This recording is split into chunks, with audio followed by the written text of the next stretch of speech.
isolated. And so many people are looking at this from where I am, which is I have zero access to military intelligence. I don't know what's all going into this. When the president explains that Iran can't have a nuclear weapon, that's like, I can get behind that. I think that that's really smart. But the people who want to go at this president no matter what, they have such an empty, vacuous presentation of their TDS on this that I feel like if the president sees this through and accomplishes what he says he is seeking to accomplish, we are in a position for generational change on the global landscape. Of course, here as an America First administration, where we see them taking this, I think he has the resolve to get the job done. Nothing that makes me think otherwise. Let's get to our guest. Hogan Gidley joins us, senior advisor for the America First Policy Institute, also former national press secretary for the Trump campaign and former principal deputy press secretary for the Trump administration. Hogan, thank you for the time today. It's good to have you back on the show with us. Oh, always. Thank you for the time. I appreciate it. So I don't need to talk war games with you right now, but I do. The politics surrounding this, it could be summed up for a lot of people. It just is. It's the nature of the political game, gas prices.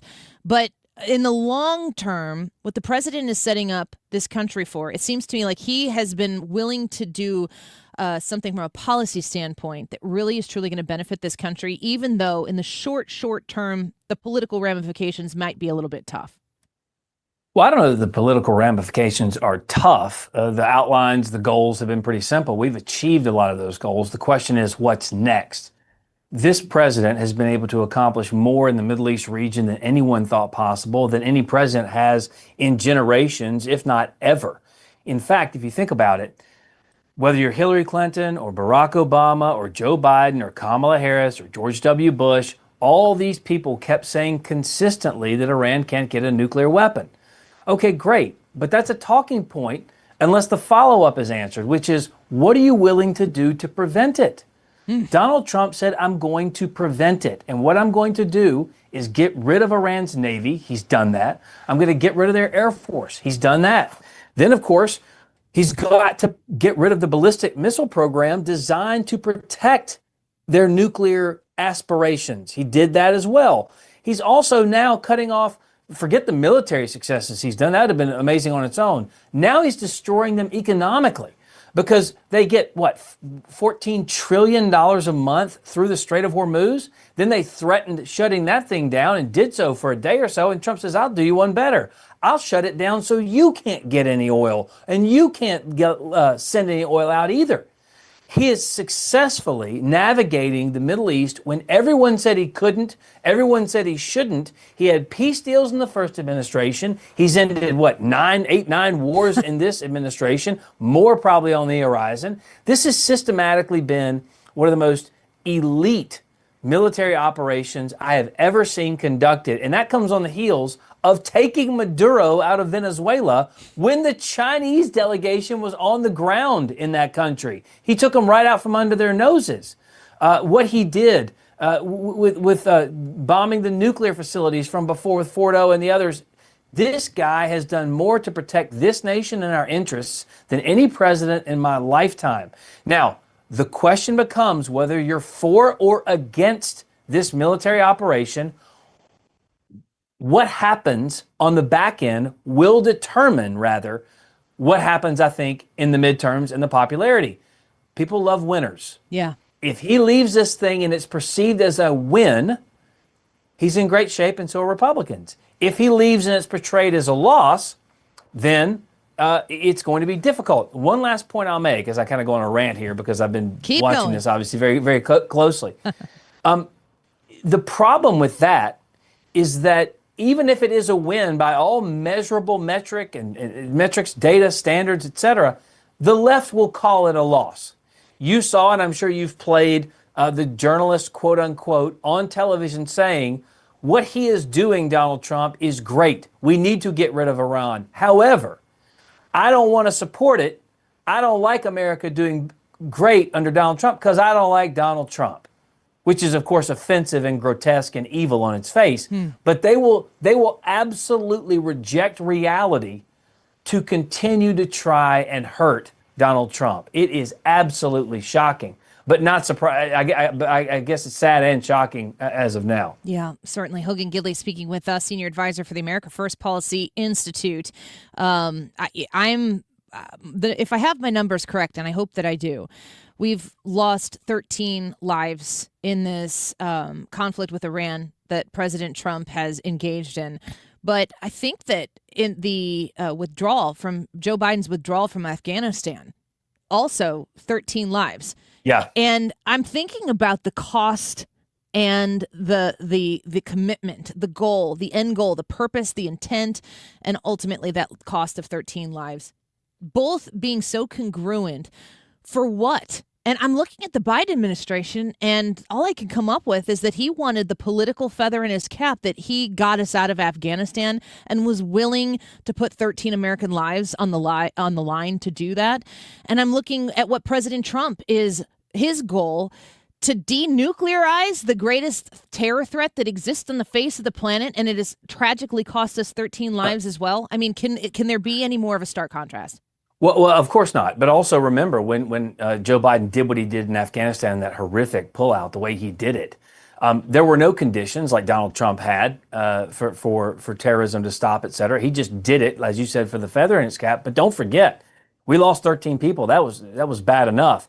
Think about the hundreds of thousands, if not millions, of women that were sold back into sex slavery, sold back into all types of oppression when we walked out of that place too. So the party that apparently loves women so much, even though they can't define one, didn't care at all when Joe Biden turned his back on them and allowed those atrocities to start up again. I mean, just ridiculous. The differences and the contrasts are real, and they are quite stark. My only concern and my only fear, as I mentioned to you before, is how it's going to be characterized in a media that obviously hates the president and has now for the better part of a decade. Again, before he ran for president, he was the toast of the town, right? Everybody loved Donald Trump then. Yeah. So, look, I mean, these things are very difficult. National security, international relations, extremely difficult, very, very dicey, nuanced. But Donald Trump seems to navigate them in a way that most others can't, because he kind of sees the world as it actually is, not as how he wants it to be. So he understands if you give a few people iPhones and Diet Coke, they're not going to love America all of a sudden. They still hate us. So what do you do to prevent them from getting a nuclear weapon so they can utilize that against the very people they say they hate and that they have exacted terrorism on in the past?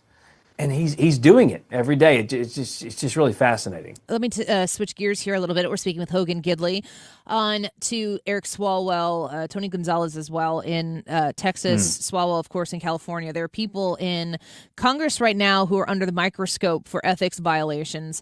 But I want to speak specifically about Swalwell with you, because if you look at the history of what Swalwell has done in Congress when he's been representing the American people, I can't think of anything that this man has done other than to be there to target and pester Donald Trump. The lies and the deception that he has told as a representative, but also the copious amount of times where he's talking about believing women and all of these hypocritical, disgusting, slimy things that he was accusing Donald Trump of. And now we know from many accusers what he's been accused of.